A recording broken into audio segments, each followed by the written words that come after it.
Good morning and welcome to 6D Diesels. My name's Al and it is Friday morning, slightly damp, slightly cold. Could describe that as sunny here in glorious Dorset. So today I have decided to make myself useful and finally get our little 3.2 litre petrol engined Mercedes 190. Does technically belong to a mate of mine, but it's been left here for ages and we'll make it work, and we've got some other stuff to do to it. Going, and as you can see, as you can probably hear, dear Dom is grinding. Yep, handy, right in the middle of this. So sorry, you're gonna have to put up with that. Anyway, I shall turn this camera around and we'll explain what I'm up to and what I need to do, hopefully to get this thing to run for the minute, so we don't have to push it around anymore. Right, so this is the little beastie. Now, I didn't put this in here. It was already in here when we got it. So, I'm pretty sure that is an M104 Merc engine, an early one. And that is the injection system, mechanical, off of an M103. I could be wrong, and I will make sure that I'm a bit clued up on it, but it's definitely a 3.2, because that is definitely an M104. But obviously that's a bit different, and this is in a 124, but I'm sure that engine came out of an early 124, whereas this is a late E320. So anyway, now when we first got it here, it was quite happy, it ran and drove, but it didn't like starting without a sniffer brake cleaner, which was a bit weird. I mean, it would move, but it didn't sound terribly healthy. So we had a bit of a fuel issue, mainly to the fact that we weren't getting any. So turns out to be, please excuse the sunshine, now that is its original fuel pumps. It has two, and that one there pumps fuel lovely to this one, which pumps fuel to the front. Or no, actually now I'm talking out of my arse. This one pulls fuel from the tank, pumps fuel to that one, then pumps fuel to filter to the front. This one makes all the right noises, but does not pump any fuel. It's rubbish. So I've got this floating around, which ideally I know isn't perfect, because instead of having two pumps, it's only got one. But on the upside, it's not exactly particularly difficult to fit. I can't remember whether this came out of a 190 or a 124, but it does pump fuel, and if we throw that on, instead of having to push it around, it'll work, in theory. So my cunning plan is to lift it up. The fuel pump is located, hangs off the bottom of the car, about there. So we lift it up, get it above my head while the sun's still shining, because it's actually quite nice out here. And we'll see if we can get that chucked on. Then make sure we got fuel, throw the airbox back on, the tubes and the bits and bobs, and see if we can kick the old go into life. And then if I can find, to be honest, I think my better plan would be this 320 over here is not going back as petrol.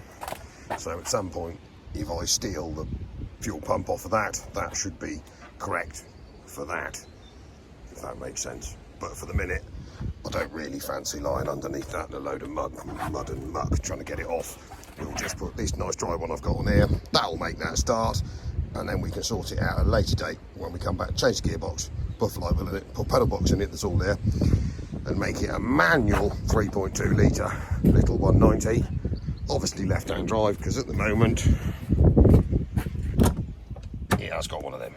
It's got an absolutely cracking black, I'm going to say that's probably Mercatex, could be leather, don't know, Mercatex interior, and it is actually quite a nice car. So if I pull my finger out, warm myself up, I'll stick this thing on time lapse, and we'll be back in a bit once we figured out how to bottle pump to the bottom of the car again, because it has been a year since I touched it last time.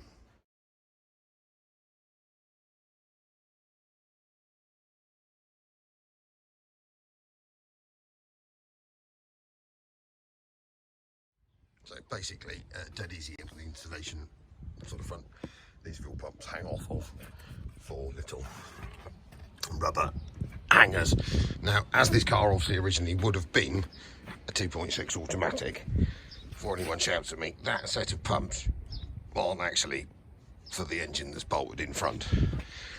So after a bit of number running, that pump appears to be the same as the pump in a E320, so hopefully this should work. All we've got to do is make this load of sort of bent, manky looking stuff. So I think we're going to need a new fuel tank pliers there, because that's horrible.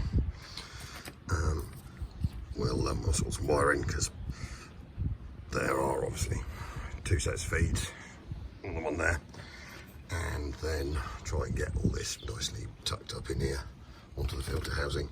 And I reckon that should, it's all a bit bent and manky anyway, make for a reasonably sensible, and then hopefully with a bit of coaxing and some fresh fuel, because I did just untwist this and what came out of here did not smell very nice, should in theory give us a nice running little car. Look at that as well for a top quality decat job, I think you call that, wouldn't you? I'm assuming there probably would have been 2 catalytic converters there before, but actually car wise, for a 201, look how solid this thing is. I mean, I won't say a cracker, it could do with the cut paint because the lacquers all fell off of it, but she isn't gouty at all. It's not even that oily. It's got radiator support. It's actually got quite a good oil cooler bracket. I mean, they fall off for a pastime. I do think there's a fair possibility we might be needing some tyres though, because I think they've had their day. I think it's going to be quite fast. I think we might order it a quite nice quality set of them, because I think that's definitely dead. But wheels aren't bad. I've got the centre cap somewhere. I've got loads of them. So I've got loads of sets of wheels floating around.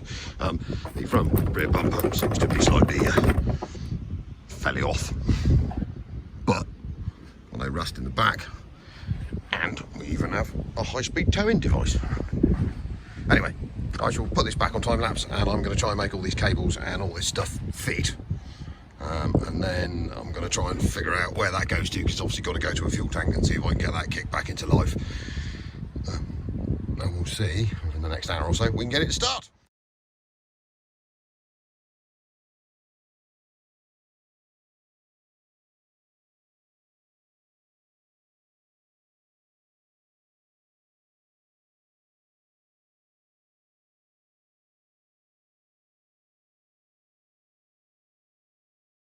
Right, so we have, got our pump bolted in.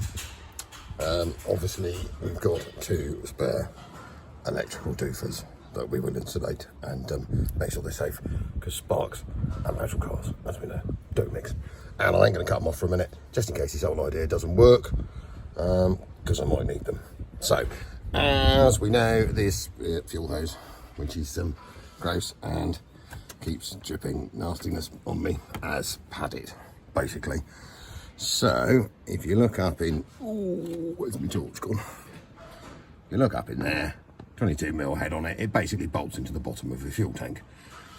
So that means I'm going to not be able to make one, I'm going to need a replacement one. Now for most people, this would mean ordering parts.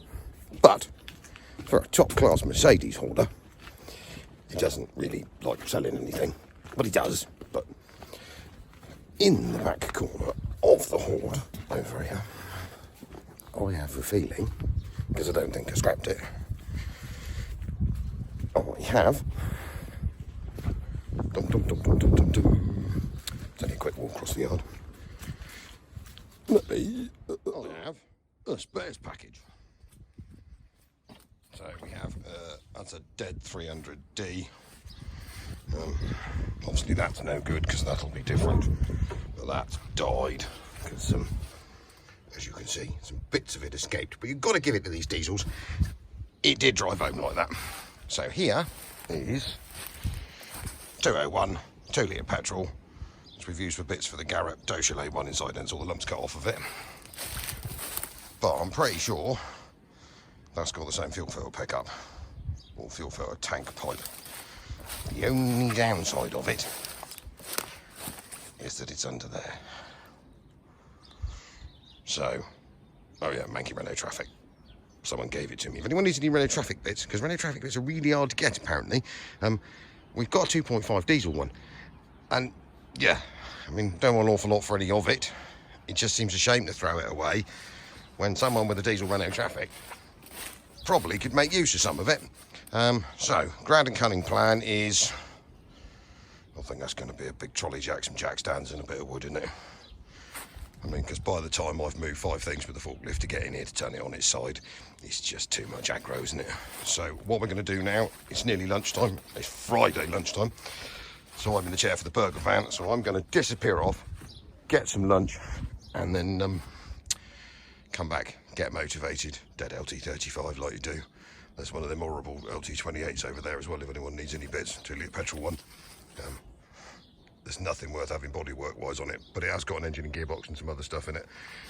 There's a dead C270 CDI there, needed a cylinder head. It did work until we needed a cylinder head, and then it was easier just to take that off than it was to go and get one. There's much else. Ooh, there's something quite interesting in there. Let's get round to getting out. It's a 605 turbo diesel with a gearbox on it. It's on the list of things I need to do. Right, lunch, trolley jacks, axle stands, good bit of board, line the mud for an hour. So, right, we are now, fuel pump installed, and second-hand pipe dragged off the dead one out the back after half an hour of lying underneath it and profusely swearing at it. So we shall lower the old goat down, put some petrol in it, find a battery. We'll probably do that on time lapse, and then we will be back and we'll see if she kicks off after a year.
wrong fuel pump, but possibly the right fuel pump.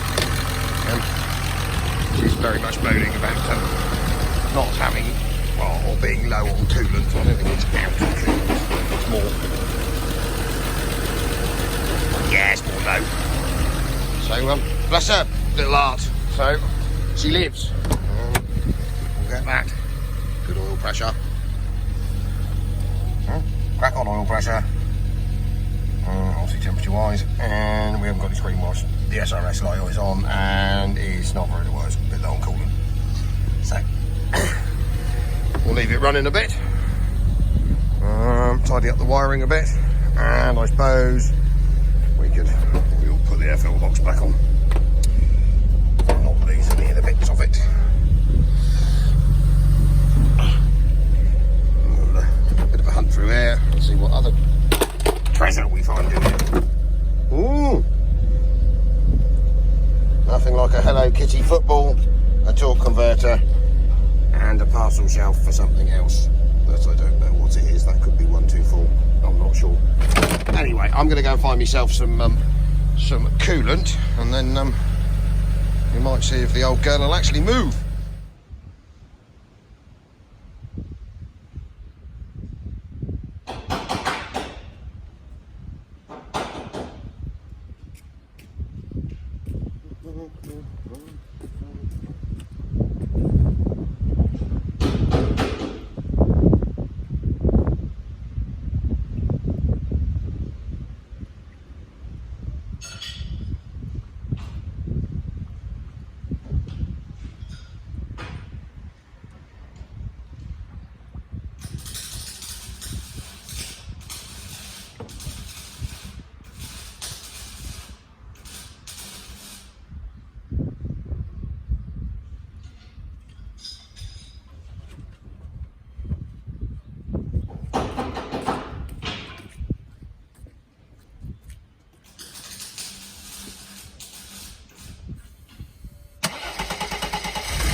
So, put a beer. The reason we have a coolant warning light on is the big box may have caused the radiator to expire. Could be worse, I suppose. Anyway, if you've got one of those, that's not a worry.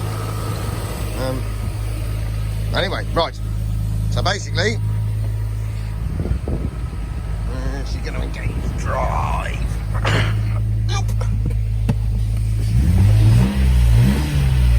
Have any drive? Oh, we definitely do have drive. Yep.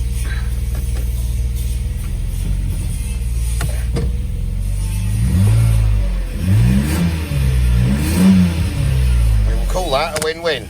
Might not actually hold coolant at current, but at least we don't have to push it around anymore.